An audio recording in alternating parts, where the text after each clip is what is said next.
Hey guys, welcome back to the channel. I haven't posted a video in a while, and that's because my family and I have recently moved to a different state to help plant a church with some friends, and so it's just been a crazy season for us. I've been focusing more on videography and growing a business that way, but I'm still leading worship at the church plant that we're a part of. And one of the needs that they've had is someone to play keys. And so over the last little bit, I've been leading from keys a lot more. And it's something I've done over the years, but it's always just been sort of out of necessity. And so what I've had to find was really simple tricks that help me lead from keys. As someone who's more of a guitar player, jumping into keys at first was kind of daunting, and I was having a hard time finding videos and tutorials to help me with just leading worship from keys. And so today is going to be a really simple trick to lead worship from keys in any key for any song. So let's go ahead and get into it. I'll hop over to the keyboard, and I hope you guys can benefit from just this simple trick. Let's start, just for simplicity's sake, we'll start in the key of C. Now, if you're not familiar with the Nashville number system, number one, I'd recommend familiarizing yourself with it a little bit. If you are familiar, you'll be right on track with what I'm talking about. But even if you're not, you should be able to still follow along with what I'm saying. So we'll preface this by saying, the Nashville number system is a really easy way to think of chords. And all it means is, let's say we're in the key of C. You have a C major scale, which would be C, D, E, F, G, A, B, and C. If you imagine just assigning a number to each one of those notes. So C would be 1, D would be 2, E would be 3, F would be 4, G would be 5, A would be 6, and then B would be 7. And then you're back up to C. So if you just assign a number starting with the key that you're in on the major scale of that key, then what you get is, let's say you want to play an F chord. You're in, and your song is in the key of C. Well, if you play an F chord, that chord is based around the F, which is the number 4 in the C major scale if you assign numbers to it. So you could call that a 4 chord. Let's say you want to play a G chord. If you're in the key of C, a G chord would be a 5 chord, because 1, 2, 3, 4, 5, C, D, E, F, G. Likewise, a 6 would be an A, right? And 7 would be B, and so on and so forth. And pretty much, in any worship song, in sort of the modern worship genre, you're going to have your 1 chord. So in the key of C, it'd be your C. That'll probably be somewhere in the song. You'll have a 4, which would, in this key, would be F. You'll have a 5, which would be G. And then you'll have a 6, which would be A, and the 6 is always minor. It's a minor chord, so A minor.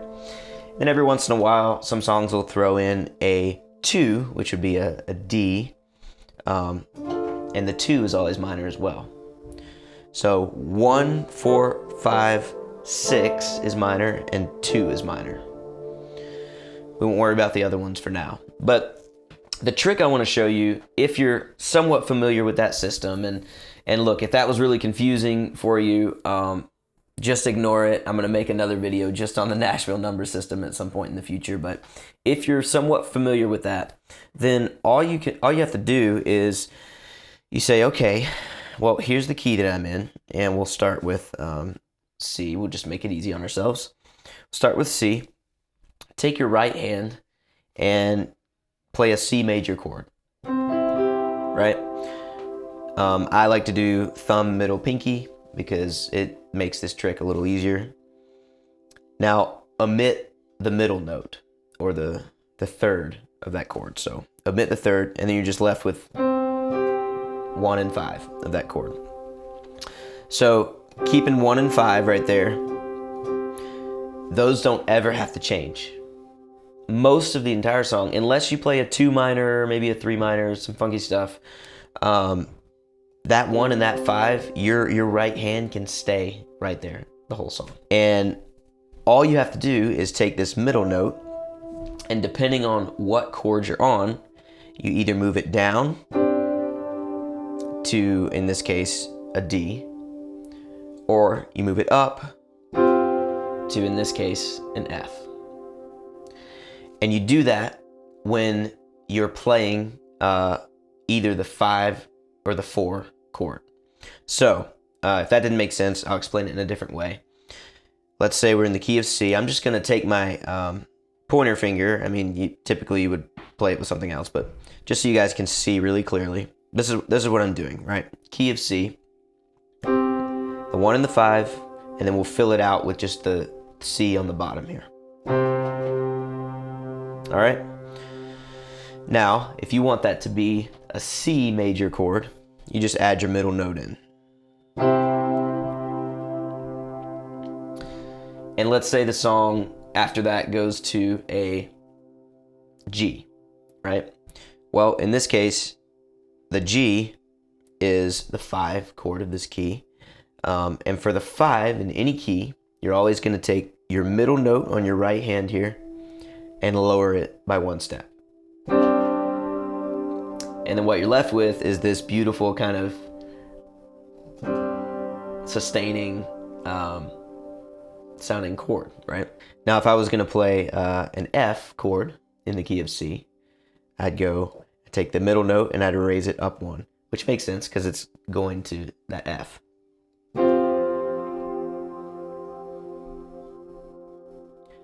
So you got C, you got G, or 5, you have F, or 4, and back to your C, or your 1. Now, it seems really simple, but within that, there's so much freedom to do whatever you want. There's so much more freedom to actually engage with people when you don't have to worry about moving your right hand all over the keyboard. So, just as an example, let's say, oh gosh, what's a song? Living Hope, right? Phil Wickham, Living Hope. If I was going to play that in the key of C, that's the key I lead it in, I would do something like this. And you can watch my hands and see exactly what I'm doing with that trick. So it just rocks back and forth between the 1 and the 4, or in the key of C, the C and the F. And so we'll take my left hand and we'll just mirror my right hand for now, but focusing on the C root note.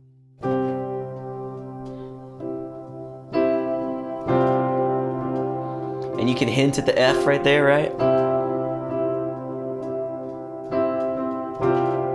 You don't have to change the root, but if you wanted to, you could go, there's your C, F,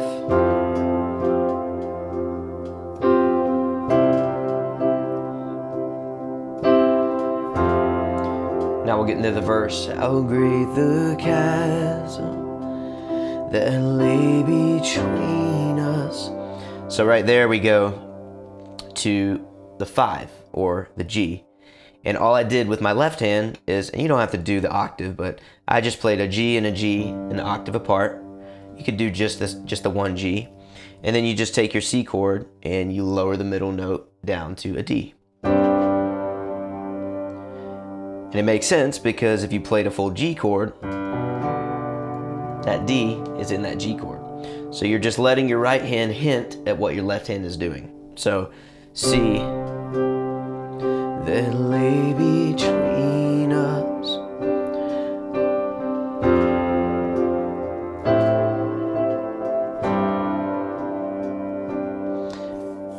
Now, right there, we went to a minor. We went to an A minor. And the beautiful thing about the A minor is you can do one of two things with your right hand. You can either just keep the 1 and the 5 with no middle note, and that sounds pretty good. Or you can keep the exact same chord as your C major chord, because all you're doing is playing that chord just from a different part of the keyboard, right? And then this other note up here, you can keep it, it makes it a 7th chord. You don't have to worry about that, but the good news is it sounds fine. It makes the chord more interesting. So Let's play just through that verse again so you can see what I'm talking about. So, how great the chasm that lay between us, how high the mountain I could not climb, right? Desperation.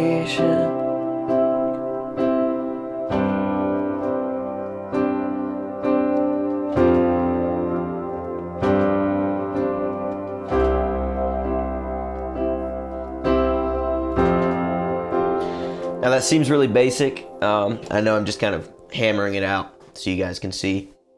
But when I lead worship from keys, and now unless there's an instrumental and I'm not singing and I need to focus on a really specific part or an octave run or something, if I'm just singing, I'm doing some variation of that because I don't want to have to think about all these crazy things, right? So if you can keep your right hand still, just move that middle note up and down accordingly, depending on what chord you go to. It's a beautiful thing. So what we'll do next is we'll transition to a different key, just so you guys can see how maybe that would work in a different context. So we'll go to the key of A. And if you were to play, if you're not familiar with the Nashville number system, I'll give you just the refresher like we did with the key of C. If you were to play a scale, a major scale for the key of A, you would have A, B, C sharp, D, E, F sharp, G sharp, and A. And if you assign numbers to those, just like in the key of C, you'd have 1, 2, 3, 4, 5, 6, 7. And then you're back at A, back at 1. So likewise in any key, with the key of A, 1, 2, 3, 4. So D becomes your 4 chord. E becomes your 5 chord. And then G sharp minor becomes your 6 chord. And then B minor, woo, no, there we go. B minor becomes your 2 chord. So just like in C, take the same principles, apply it to a different scale, and that's the Nashville number system. Like I said, if you don't know what that is or that was really confusing, just ignore it. We'll focus on changing that third note of the chord to make it match. So key of A, let's say you've got your A major, which is an A, C sharp or D flat, and then an E. A major. Do your root with your left hand on the A down here. And now you're going to take that middle chord, or that middle note of the chord, the third of the chord, and if you're on A, you'll play that third. If you go to your 4, just like in C, anytime you go to your 4 chord, which in this case, in the key of A, is a D, anytime you go to that 4, you raise the note up. So, and anytime, if you're not thinking in numbers, basically there's going to be one chord that you go to that is the root of raising that note. So if you take your middle note and raise it up, whatever that note is, any key, in this case it's D, you're going to match it with your left hand. And that's your 4th chord. Remember, for the 5th or the 5, you always go down. You take your middle note and you bring it down a full step within the scale, right? And then in the key of A, that would be E. So, and then if you hit your minor, your 6th minor, in the key of A, it's G sharp. And so you keep your middle note the same as you did for your 1 chord or your A chord. Or you can just do no middle note. So let's do that one more time. You got A. Try to do it so you guys can see really well. So you got A, D, E, G sharp minor.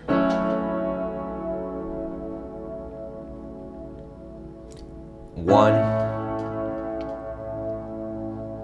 4, 5, 6 minor.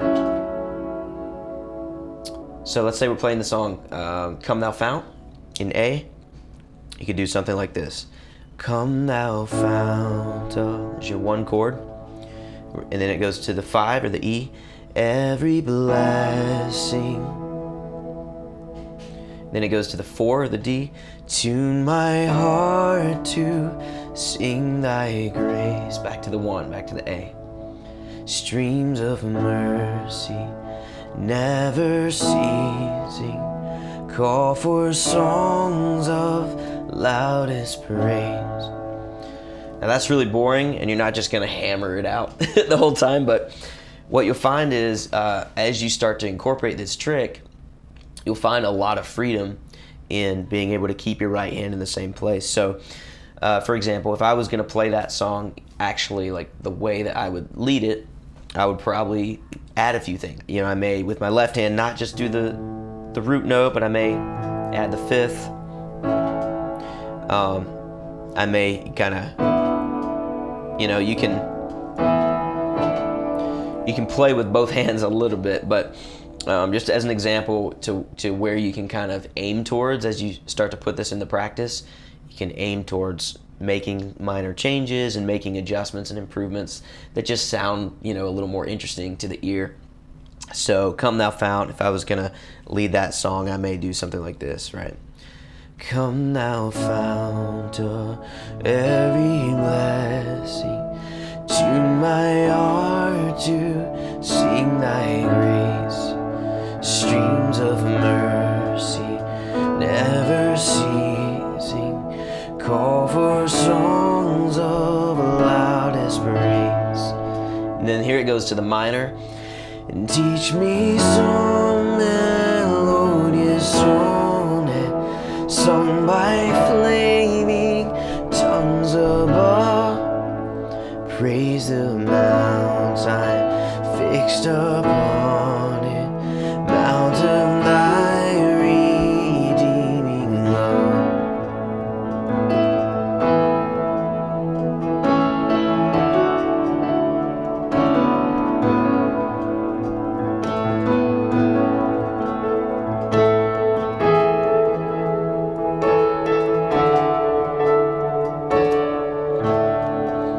Right, and so now I added a few things in there. I went up an octave, I added a little melody, but the core of that is the same. I'm keeping my right hand in one place, and depending on what my left hand is going to root as the root note for the next chord, I'm just moving that middle note up or down.